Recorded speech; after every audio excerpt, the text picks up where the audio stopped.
નમસ્કાર પ્યારે વિદ્યાર્થીઓ, આજે આપણે પાઠ જોઈશું. આપણી આઠમાની ગુજરાતીનો પાઠ આઠમો, આવ ભાણા આવ. લેખક પરિચય જોઈએ. નામ છે લેખકનું શ્રી શાહબુદ્દીન રાઠોડ. જન્મ 9/12/1937. જન્મસ્થળ થાનગઢ, જિલ્લો સુરેન્દ્રનગર. ને તેઓ હાઈસ્કૂલના આચાર્ય પદેથી નિવૃત્ત થયા છે. તેઓ પોતાની આગવી કથન શૈલી અને માર્મિક વાણી સાથે લોકસમૂહને સ્વસ્થ મનોરંજન પૂરું પાડે છે. સજ્જન મિત્રોના સંગાથે અને શો મસ્ટ ગો ઓન એમના જાણીતા પુસ્તકો છે. આવ ભાણા આવ એ હાસ્યકથા લેખકના સજ્જન મિત્રોના સંગાથી સંગ્રહમાંથી લેવામાં આવી છે, જેમાં એમણે વિરાસતી જતી વિસરાતી જતી સમાજ વ્યવસ્થા અને માનવીય સંબંધોનું રમૂજભરી શૈલી દ્વારા આ સાવ નવા જ રૂપમાં આલેખન કર્યું છે. હવે આપણે સોર કૃતિનો જોઈ લઈએ કે આ કૃતિમાં પોતાના લેખકના શૈશવના પ્રસંગનું વર્ણન રમૂજ શૈલીમાં કરે છે. આ રમૂજ દ્વારા ઘણી જગ્યાએ પ્રાચીન સમયના કુટુંબ જીવનનું ધોરણ કેવું હતું તે સારી રીતે સ્પષ્ટ થાય છે.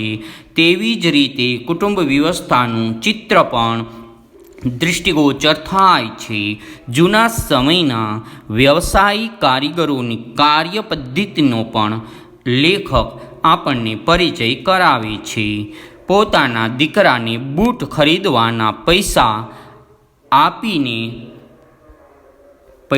આપીને તરત જ મોકળા થઈ જાય છે, પરંતુ પોતાને બાળપણમાં બૂટ ખરીદવા કેટલી પ્રતીક્ષાના તબક્કાઓમાંથી પસાર થવું પડે છે એનું વર્ણન હળવી શૈલીમાં કરેલું છે.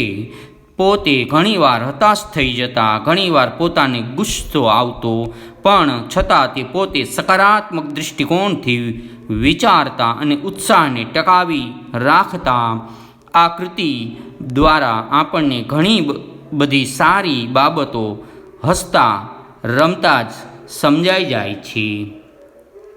હવે આપણે અહીંયા શરૂઆત જોઈ લઈએ કે મારા નાના પુત્ર અફઝલે મને કહ્યું, પપ્પા મારે બૂટ લેવા છે. મેં કહ્યું, બૂટની કિંમત કેટલી છે?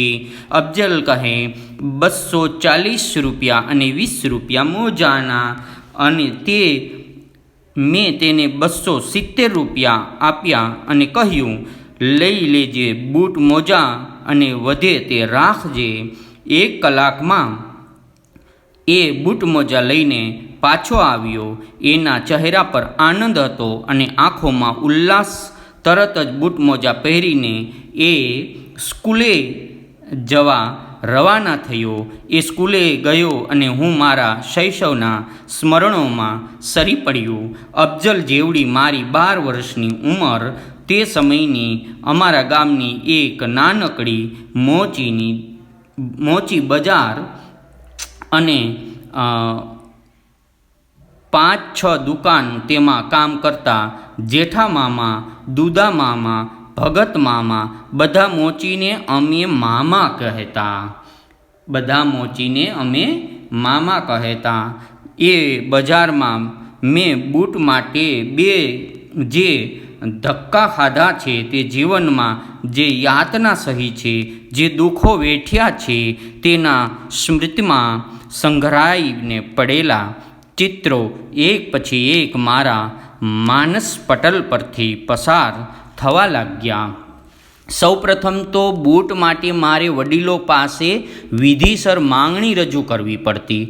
પ્રથમ ભાઈ, છોટું ભાઈ, પછી અમીના બહેન, પછીના બા સમક્ષ રજૂઆત કરતો, પછી બાપુજીને જણાવતો અને પરિવાર સામે અસ્તિત્વ ટકાવી રાખવાના મહાન પડકાર સામે મારી સમસ્યા સૌને સાવ ક્ષુલ્લક લાગતી, એટલે કોઈ લક્ષ્ય આપતું નહીં. સાતમ આઠમનો મેળો, તરણેતરનો મેળો હોય, ગણેશ ઉત્સવ હોય કે પછી નવરાત્રિ લગ્નગાળો હોય કે શાળાનો પ્રવાસ વગેરે બૂટ પહેરવાના પ્રસંગો ગણી શકાય. દિવાળી, બેસતું વરસ વગેરે વર્ષોમાં દિવાળી કે બેસતું વરસ વગેરે પર્વોમાં બૂટ પહેરીને મહાલવાની તીવ્ર ઈચ્છા થતી અને મારી માંગણી અવારનવાર નામંજૂર થવા છતાં હું નેપોલિયનની જેમ હિંમત હાર્યા વગર મારા પ્રયાસો ચાલુ રાખતો અને આખરે મારા બૂટ ખરીદવાનો પ્રશ્ન સમગ્ર પરિવાર સામે જટિલ સમસ્યા બની જાય એટલી હદે મારા પ્રયાસો પહોંચતા. ત્યારે પરિવારના બધા સભ્યોની મીટિંગ મળતી. બૂટ કરતાં કઈ બાબતો વધુ મહત્ત્વની છે તેની વિગતે ચર્ચા થતી. ત્યાર પછી મને બૂટ અપાવવા જોઈએ તેનો સૈદ્ધાંતિક સ્વીકાર થતો, પરંતુ સમગ્ર સ્થિતિની સમીક્ષા કર્યા પછી સર્વાનુમતે નક્કી થતું કે જૂના બૂટને રિપેર કરાવી, ફાટ્યા હોય ત્યાં થેગડા મરાવી, નવી સગધડી નંખાવી, પાલિશ કરાવી, જોનાર ઓળખી ન શકે તેવા નવા જેવા બનાવી દેવા અને આ નિર્ણય સાંભળવામાં આવતો કોઈ કેસમાં સાવ નિર્દોષ છૂટવાની આશા હોય તેને બદલે 5 વર્ષની કેદની સજા થાય ને આરોપી ઢીલો ઢપ થઈ જાય એમ કુટુંબીજનોના નિર્ણય સાંભળી હું ઢીલો ઢપ થઈ જતો. આખરે મારે કર્મે લખ્યું કથીર એમ વિચારીને જૂના જોડા રિપેર કરાવી લેતો. પછી તો રિપેર કરાવીને આડા અવડા થીગડા મારીને જોડાનો મૂળ આકાર જતો રહ્યો. અંતે બાપુજીની પરવાનગીથી મેં જોડા સોમાને આપ્યા. એણે પ્રથમ હાથમાં લઈ નિરીક્ષણ કરી અમને પગે લાગી વિનયપૂર્વક પાછા મૂકી દીધા. ત્યારે મારી નવા બૂટ માટેની માંગણી પર મંજૂરીની મહોર મારવામાં આવી. દુદા મામાને ત્યાં જઈ પરમાણુ નાખી આવજે, પરમાણુ એટલે માપ, એવો હુકમ કરવામાં આવ્યો અને મારી ખુશીનો પાર ન રહ્યો. ઉમંગમાં હું દોડીને દુદા મામાની દુકાને પહોંચ્યો અને કહ્યું, દુદા મામા, મારે બૂટ સીવડાવવાના છે. મારા બાપુજીએ કીધું છે મારે લાલ બૂટ સીવડાવવા છે. એકી શ્વાસે હું ઘણું બધું બોલી ગયો. દુદા મામાએ મને આવ ભાણા કહી ચામડા આઘા પાછા કરી બેસવાની જગ્યા કરી આપી. પછી પિતાના, માતાના, ભાઈના બધાના સમાચાર પૂછ્યા અને કહ્યું, પણ પહેલાં પરમાણુ લઈ લ્યો.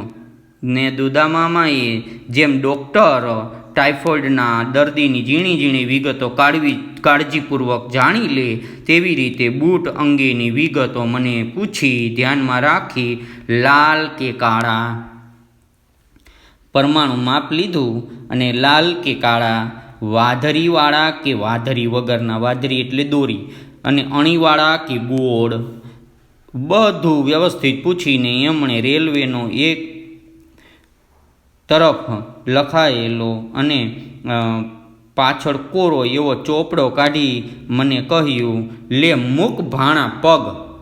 મેં પગ મૂકેલો. એને જાડી પેન્સિલથી દુદા મામાએ લીટી દોરીને પરમાણુ લીધું. બૂટના પ્રોજેક્ટનો પ્રાથમિક તબક્કો આ રીતે પૂરો થયો. હું પૂછતો, હું બૂટ ક્યારે લઈ જાઉં? તે કહેતા, જોને ભાણા, આજે જાણે શનિવાર થયો, રવિ, સોમ, મંગળ અને જો બુધવાર પણ જવા દે એમ કર, ગુરુવારે લઈ જજે, વાર પણ સારો ગણાય. એ 5 દિવસ પસાર કરવા માટે મારે અસહ્ય થઈ પડતા. વળી ગુરુવારની કલ્પના કરતાં આનંદ પણ થતો. શનિવારની બુધ સુધીના દિવસો પસાર થશે. ગુરુવાર આવશે, હું બૂટ લઈ આવીશ. નવા નકોર લાલ વાદળીવાળા પહેરીને પછી હું નિશાળે જઈશ, છોકરા છોકરીઓ જોઈ રહેશે એવું હું વિચારતો. 5 દિવસ પસાર થયા પછી ગુરુવારે ઉત્સાહમાં દુદામામાની દુકાને પહોંચતો અને કહેતો, મારા બૂટ લાવો, મારા બૂટ જલ્દી આપી દો. તો પરંતુ આવી ઉત્કંઠાથી દુદામામે માર્યા માથે કાંઈ અસર થતી નહીં. કાયમની ટેવ પ્રમાણે તેઓ આવ ભાણા આવ, છોટું મિયાં ક્યાં છે એમ પૂછતા અને વાતો એ વળગતા. હા તો બરાબર. દુદામામાની લાંબી વાત શરૂ થઈ અને ભાણા હું તને કહેતા ભૂલી ગયો અને ઘરના બધા હમણાં જાત્રાએ ગયા હતા. એમાં દ્વારકા આવતાને છોટુભાઈ ભેગો થઈ ગયો. અમને જોઈને શું ખુશ થયો છે. આહા, મને કહે, મામા તમે અહીં ક્યાંથી? મેં કહ્યું, ઘરના સૌ જાત્રાએ નીકળ્યા છીએ, હજી આ ગાડીમાં જ ઉતર્યા છીએ. અમે સાથે ગરમ ચા પીધી, પછી મંદિર દ્વારકાધીશના દર્શન કર્યા, આખું દ્વારકા ફેરવ્યું અને છેલ્લે સ્ટેશને આવી ગાડીમાં સારી જગ્યા ગોતી બેસાડી દીધા. તે અમે સીધા આવતા રહ્યા, કાંઈ તકલીફ ન પડી. મોટો એમ કહેતા અને ત્યાર પછી દુદામામાએ લાંબી વાતો રસપૂર્વક એ કરતા મને બૂટ ભૂલવાડી દેતા. પણ હું કહેતો, મારા બૂટનું શું, બૂટ જટ આપી દો ને. અને તે, અરે ભાણા, ઈ જ તો તને કહું છું. આ જાત્રામાં થોડા દિવસ કામ નથી થયું, એમાં રહી ગયું છે. કામ તો ભાણા આખી જિંદગી કરવાનું છે ને. પણ જો શુક્ર શનિ રવિ એમ કર, સોમવારે લઈ જજે બસ. હું રોવા જેવો થઈ જતો. મને ખોટા ધક્કા ખવડાવો છો, બૂટ સીવી દેતા નથી. આવો બબડાટ કરી ભગ્ન હૃદયે દરવાજો વટી જતો. ફરી મારી જાતને ઉત્સાહમાં લાવવા પ્રયત્ન કરતો. આટલા દિવસ થયા તો 3 દિવસ સુધી વધુ એમ માનું છું. એમાં શું, એમ માની લેતો. સોમવારે પાછો હું દુદામામાની દુકાને જતો અને એ જ શાંતિ, એ જ સ્વસ્થતા. અને દુદામામા એ કહેતા, આવ ભાણા આવ. દોરાની મીણ ચડાવતા એ મને આવકારતા આપતા. હું કહેતો, બૂટ આપી દો, તમે સોમવાર લઈ જવાનું કહ્યું હતું, આજે સોમવાર છે. દુદામામા કહેતા, અરે ભાણા બેસ તો ખરો, હું આ તારાથી મોટો શું કરે છે? હું કહેતો, અત્યારે પરશુરામ પોટ્રીમાં નોકરી કરે છે. બસ આટલું સાંભળતા દુદામામાની વાત શરૂ થઈ જતી. અરે ભાણા, કરીમભાઈ તે કાંઈ ભજન ગાય છે? બધા જૂના ભજન, ગંગા સતી, પાનબાઈ, રવિ સાહેબ, ભીમ સાહેબના મોટો ભજન ગાયક છે.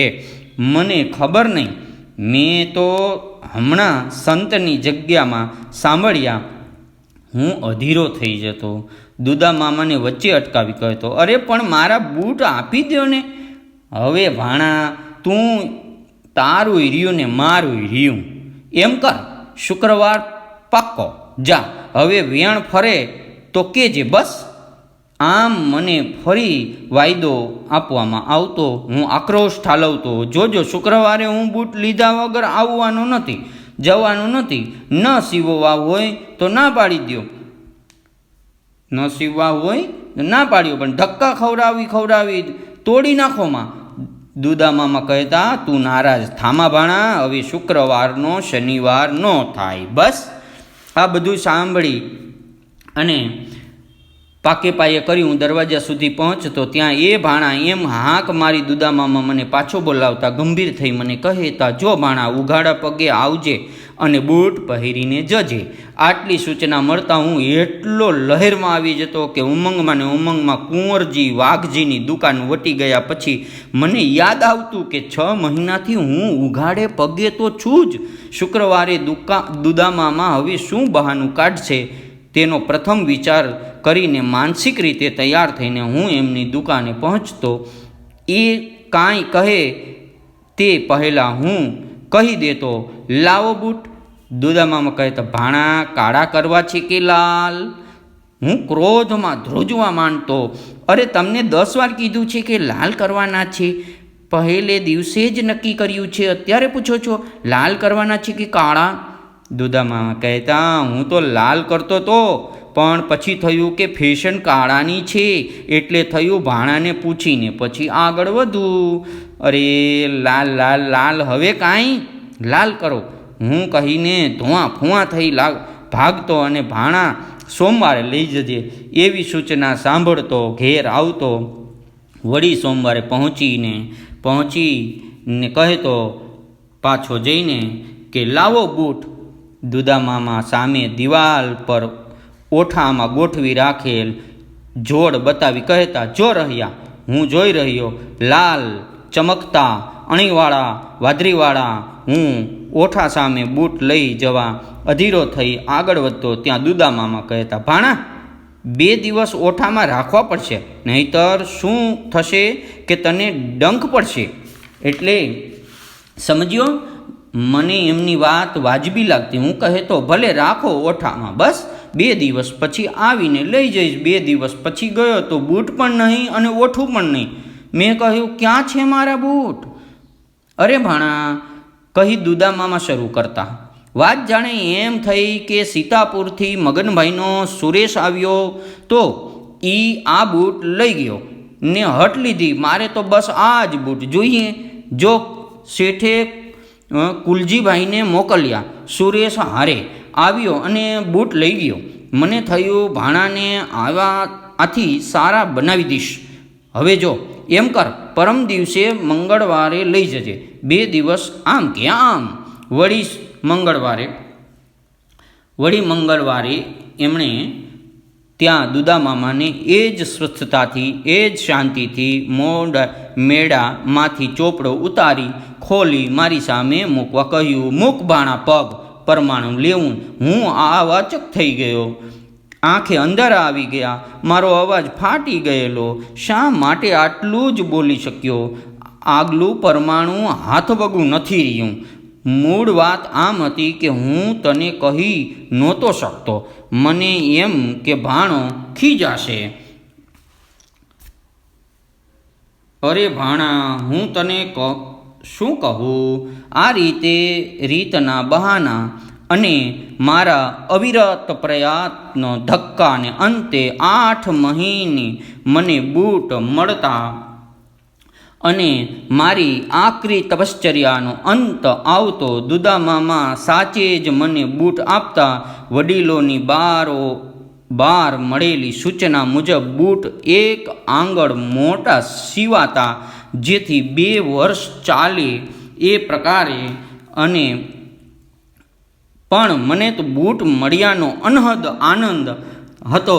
એ પહેરીને હું નીકળતો ત્યારે બજાર સાંકડી પડી જતી. જો કે મેળા, લગ્ન ગાળો, પરીક્ષા, દિવાળી જેવા બૂટ પહેરવાના પ્રસંગો તો એમને એમ વીતી જતા, પણ છેવટે બૂટ મળ્યાનો આનંદમાં અગાઉનો વિષાદ નાશ પામતો. આ રીતે જ્યારે નવા બૂટની મારી માંગણી મંજૂર થતી ત્યારે અહીં વર્ણવેલા બધા દૃશ્યો ફરી અચૂક ભજવાતા. વારના નામમાં ફેર પડે પણ વાયદાની રીતમાં ફેર ન પડે. આજે ધક્કા ખાધાનું દુઃખ ભૂલાઈ ગયું છે. બૂટ મળ્યા વખતનો આનંદ યાદ રહ્યો છે. દુદામામાનો સ્નેહ નીતરતો અવાજ હજુય કાનમાં પડઘાયા કરે છે. એમ કર ભાણા, સોમ મંગળ અને જો બુધવાર પણ જવા દે. એમ કર ગુરુવાર લઈ જજે, વાર પણ સારો ગણાય. આજે નવા બૂટ લેવાના થાય છે ત્યારે આ સ્નેહભીનો અવાજ અચૂક યાદ આવે છે. સાચું કહું, મોંઘા બૂટ પહેરતાંય એટલો આનંદ નથી થતો જેટલો આનંદ દુદામામાએ અનેક વાયદા પછી સીવી આપેલા બૂટ પહેરીને થતો. તો વિદ્યાર્થીઓ, આપણે આ વાર્તા, આ પ્રસંગ સાંભળ્યો લેખકનો. હવે હું તમને સ્વાધ્યાયનો ઓડિયો આપીશ. એને હું તમને સ્વાધ્યાયના ફોટા પેન્સિલથી લખીને આપીશ, એ તમે સ્વાધ્યાયમાં આપણી સ્વાધ્યાયની નોટબુકમાં લખી લેશો. ઠીક છે, તમને મજા પડી હશે. ધન્યવાદ.